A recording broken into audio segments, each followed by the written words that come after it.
Hello friends, स्वागत है एक बार फिर से आपका मेरे यूट्यूब चैनल पे। तो आज हमारे साथ यहाँ पे मौजूद हैं रुद्रांश मिश्रा जी। रुद्रांश ने हाल ही में नीट 2020 का एग्ज़ाम जो है वो क्रैक किया है। तो आज इनके साथ हम कुछ बातचीत करेंगे और ये जानेंगे कि इनके सक्सेस के क्या सीक्रेट्स थे, इन्होंने कैसे प्रिपरेशन की, और जो आने वाले जो स्टूडेंट्स हैं जो अब नीट 2021 के लिए प्रिपरेशन कर रहे हैं उनको कैसे तैयारी करनी चाहिए।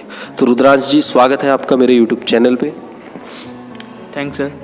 तो रुद्रांश, सबसे पहले मैं आपसे यही पूछना चाहूँगा कि आपके मन में मतलब ये ख्याल कैसे आया कि आपको डॉक्टर बनना है? कब आपके माइंड में ये आइडिया आया कि मुझे इसी लाइन में जाना है? सर मेरा ये आइडिया सेकेंड थर्ड फोर्थ से ही था। जब मैं क्लासेस में था एक्चुअली मैं किसी डॉक्टर के पास जाता था, तो जैसे कि पेरेंट्स वगैरह काफ़ी ग्रेटफुल होते थे कि डॉक्टर ने हमें ट्रीट किया।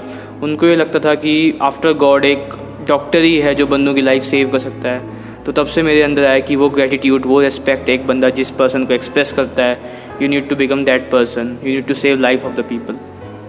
तो आज आपने नीट क्वालिफाई कर लिया है, तो इस एग्ज़ाम के बारे में आपको कब पता चला था? मतलब किस क्लास में आपने ये पता चला आपको कि भाई कि नीट का भी कोई एग्ज़ाम होता है डॉक्टर बनने के लिए और वो क्रैक करना ज़रूरी है अगर आपको अच्छी जगह से अगर MBBS करनी है, डॉक्टरी करनी है? ये सर मुझे 9th के एंड में पता लगा था, क्योंकि जब मैंने 9th में अपना रिसर्च करना मतलब थोड़ा सा सोचना शुरू किया कि हाउ टू बिकम डॉक्टर, तो मुझे क्या क्या करना चाहिए। तो 9th के एंड तक मुझे क्लियर हुआ था कि I have to crack exam NEET, and उस टाइम तो एम्स भी था, but now it got merge into a single NEET exam. Okay, तो आप थोड़ा सा ये बताएं, जो भी नए बच्चे हैं जो अब 2021 के लिए तैयारी कर रहे हैं नीट की, कि उन्हें किस तरह से प्रिपरेशन करनी चाहिए और मतलब आपने कैसे मतलब प्रिपरेशन की। जैसे अगर हम सब्जेक्ट वाइज हम बात करेंगे, पहले हम बात करेंगे फ़िज़िक्स की, कि आपने फ़िज़िक्स की मतलब किस लेवल पे प्रिपरेशन की, क्या आपका फोकस रहा फ़िज़िक्स में, कौन सी बुक्स मतलब आपने ज़्यादातर जो है पढ़ी हैं? आप क्या सजेशन देना चाहोगे अपने जूनियर्स को कि वो कौन सी बुक्स पे फोकस करें फ़िज़िक्स के लिए? देखो, बेसिक आइडिया तो NCERT के टॉपिक्स ही लेके चलने चाहिए हमें, बट फिर भी मेरा मानना है कि इस साल तो देखो पेपर फिजिक्स का काफ़ी इजी था, जो मे भी इन फ्यूचर मे भी ना रहे या मे भी रहे, यू कांट गेस एग्जैक्टली। तो इसलिए थोड़ा बहुत एक्स्ट्रा करना ज़रूरी है। आप कोई भी ऑब्जेक्टिव बुक ले सकते हो, मैं कोई पर्टिकुलर बुक का यहाँ नाम नहीं लूँगा। दो मैंने अपना आकाश मॉड्यूल किया था एंड दैट वाज इनफ, ठीक है।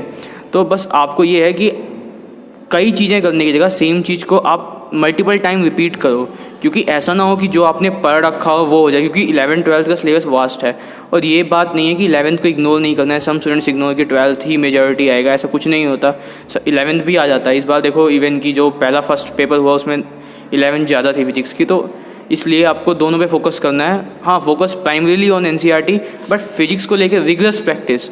You have to practice more and more type of questions. If you are getting new questions, never see the question JEE means का है, JEE advanced का है, need not to worry. You need to solve it. नहीं आता है देखो कैसे solve हो रहा है, बट करते जाओ। फिजिक्स के लिए तो अनस्टॉपेबल, जितने क्वेश्चन कर सकते हो करो, जितनी रेफरेंस बुक्स यूज़ कर सकते हो करो, बट ये नहीं कि एक बुक यूज़ करे और उसका भी नहीं पता सही से कि आपको आता है कि नहीं आता है। तो जब तक कोई बुक परफेक्ट नहीं हो जाती, नेक्स्ट बुक की तरफ नहीं जाना है। ओके, तो बहुत मतलब अच्छी एक सजेशन इन्होंने दी है कि मेन तो इनका मेरे ख्याल से अब मुझे पता ही लग गया कि इनका एक प्रिंसिपल है कि practice makes a man perfect. जितना ज़्यादा आप प्रैक्टिस करोगे क्वेश्चंस की, उतना ज़्यादा कैपेबल हो जाओगे आप उनको सॉल्व करने के लिए। और दूसरा, जैसे इन्होंने समझाया आपको कि रेफरेंस बुक्स आप जितनी ज़्यादा यूज़ कर सकते हो करो, लेकिन पहले कंप्लीट करो। पहले एक बुक जो आप लगा रहे हो पहले उसको कंप्लीट अच्छे से लगाओ, तभी दूसरी बुक पे जाओ, ठीक है ना। अगर आप काफ़ी सारी बुक्स लग के बैठ जाओगे तो उससे तो खिचड़ी पक जाती है और फिर वो पजल हो जाता है बंदा। चलो, तो ये तो हुई फिजिक्स की बात। अब बात करते हैं केमिस्ट्री की। केमिस्ट्री में जहाँ तक सर इनऑर्गेनिक की बात है, आपको टोटली NCERT फोकस करना है। NCERT की हर एक लाइन आपको अच्छी तरह आनी चाहिए। आप नीट के पेपर में कभी भी ऐसा नहीं महसूस करोगे कि कोई क्वेश्चन बाहर से आया था, अगर आपकी NCERT प्रॉपरली डन है अच्छी तरह। लेकिन सिंगल लाइन, क्योंकि NCERT में कई बार रेड बॉक्सेस होते हैं, उसमें कुछ यूजेस दिए होते हैं या कुछ ऐसे एक बिट टाइप ऑफ एक्सपेरिमेंट्स भी होता है, तो उसको कभी इग्नोर नहीं करना है। जो यूजेस वगैरह भी दिए होते हैं उनको भी अच्छी तरह से करना है। तो इनऑर्गेनिक आपको हमेशा वहाँ से मिलेगा। ऑर्गेनिक जो बेसिक रिएक्शंस हैं वो आपको ऑर्गेनिक से मतलब आपको ऑर्गेनिक के बेसिक रिएक्शंस जो दे रखे हैं NCERT में, वो पहले वहाँ से पिकअप कर लो। फिर उन्हीं रिएक्शंस को लेके थोड़ा सा आप एक्स्ट्रा क्वेश्चन अटैम्प्ट करो, क्योंकि इस बार तो ऑर्गेनिक काफ़ी थी NCERT से एकदम टोटली ग्राउंडेड थी, बट समटाइम्स कई बार 2-4 क्वेश्चन अप एंड डाउन हो जाए तो आपको उसके लिए भी प्रिपेयर्ड रहना चाहिए। तो उसके लिए आप कोई भी एक MCQ की बुक ऑर्गेनिक की परचेज़ कर लो और वो करो। मेरा तो कोचिंग मॉड्यूल था आकाश का, तो मेरे लिए वही सफिशिएंट था। चलिए, तो अब बात करते हैं हम बायो, जो मेन सब्जेक्ट रहता है नीट का। आई थिंक सबसे ज़्यादा क्वेश्चन बायो से ही पूछे जाते हैं, 90 क्वेश्चन आते हैं बायो से और 45 आते हैं आपके फिजिक्स और केमिस्ट्री से।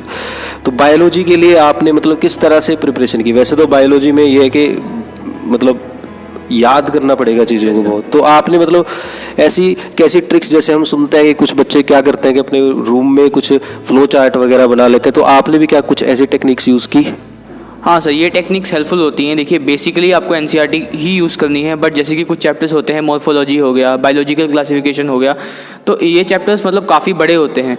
तो इनको अगर आप किसी भी एक क्या कहते हैं, किसी भी फ्लो चार्ट के फॉर्म में या आप किसी चार्ट के फॉर्म में बना लें और आप उसको अपने रूम के किसी भी पार्ट में इंसर्ट कर लो, और आप कभी भी सुबह शाम मूव करते हुए बस एक रीडिंग ले लो उसकी 5 मिनट्स की, तो वो धीरे धीरे करके आपके माइंड में सेटअप हो जाएगा। क्योंकि जैसे कि मेरा मानना है, मॉर्फो बच्चा एक 11th में पढ़ता है और उसके बाद भी क्वेश्चंस वहाँ आने होते हैं। तो कुछ चैप्टर्स जो एग्जाम मतलब इंपॉर्टेंट हैं, जो आपको लगता है, जरूरी नहीं है आप मॉर्फो बायोलॉजिकल की बनाओ, जो मेरे को लगा है, जो आपको लगता है आप उसको इजीली टेबुलर फॉर्म में ले आओ या फ्लो चार्ट के फॉर्म में ले आओ या किसी चार्ट पे लगा के आप उसको स्टडी कर सकते हो। इससे क्या होगा, आप क्विकली रिवाइज कर पाओगे और मल्टीपल टाइम्स रिवाइज कर पाओगे। और बाकी NCERT बहुत ही अच्छी तरह से करनी है। सिंगल रीडिंग, मल्टीपल रीडिंग्स लेनी है एक ही चैप्टर की, बार बार उसको पढ़ना है। ये नहीं कि एक बार मेरा चैप्टर हो गया I should leave it, no, go for it again and again. And bio you will find it totally from NCERT। एक और 2 क्वेश्चन में भी थोड़े से अप डाउन हो सकते हैं, उसके लिए आप प्रीवियस ईयर क्वेश्चंस को रेफर लें। जिन टॉपिक्स पे आपको लगता है कि इन टॉपिक्स से थोड़ा सा बाहर से आया है NCERT के, उनको आप किसी भी बुक से लेके स्टडी कर लें। मे बी आपके किसी कोचिंग इंस्टीट्यूट की हो या मे बी कोई भी आप रेफरल बुक यूज़ करते हो।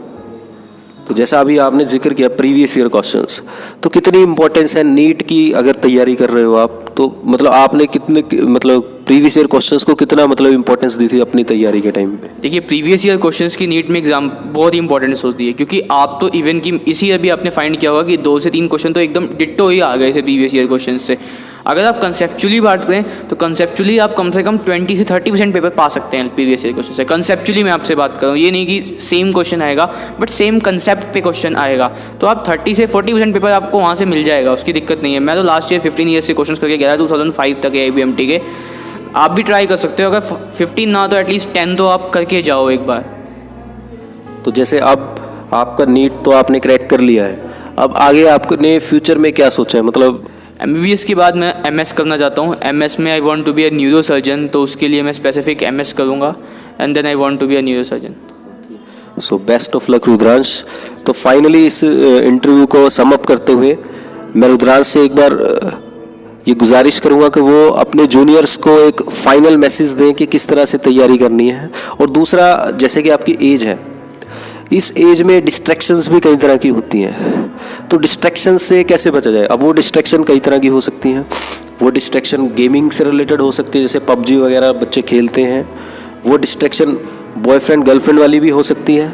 सो there are a lot of distractions, क्योंकि आज के टाइम में इंटरनेट की दुनिया है तो डिस्ट्रैक्शंस भी बहुत ज़्यादा हैं। और आपने मतलब इंटरनेट का कैसे इस्तेमाल किया आपने और इन डिस्ट्रैक्शन से कैसे दूर हुए, थोड़ा ये बताओ। क्या आप सोशल साइट्स वगैरह पे थे? नहीं, देखो मैंने सोशल साइट्स कोई फेसबुक इंस्टाग्राम वगैरह मैं किसी पे नहीं था। 2 इयर्स तो बिल्कुल भी नहीं था, बिल्कुल मैंने टच भी नहीं किया। बट मैं किसी को ये नहीं कहूँगा कि आप उसको यूज़ ना करो, यू कैन, बट देखो मेरी बात सुनो, कोई भी चीज़ आपका टाइम ना किल करे। आपको ऐसी चीज़ यूज़, देखो if you can control, if you can do it for 5 to 10 minutes in a day, it's all right. क्योंकि आपको टाइम नहीं वेस्ट होने देना, that's the most important thing. क्योंकि time is like a gold, a single minute will fall ना and you can see a single person going ahead from you, from that 16 lakh students जो NEET में बैठने वाले हैं। So time is money, you have to think this. तो time को waste नहीं करना है। देखो मैं ये नहीं कहता हूँ 24/7 कोई नहीं पढ़ सकता, देखो ऑल नीड रेस्ट, चलो 6 to 7 आवर्स स्लीप हो गई, उसके बाद 1 से 2 घंटे आप अपने लिए कुछ डिवोट कर सकते हो। बट ये है कि वो आपका टाइम ना किल करे।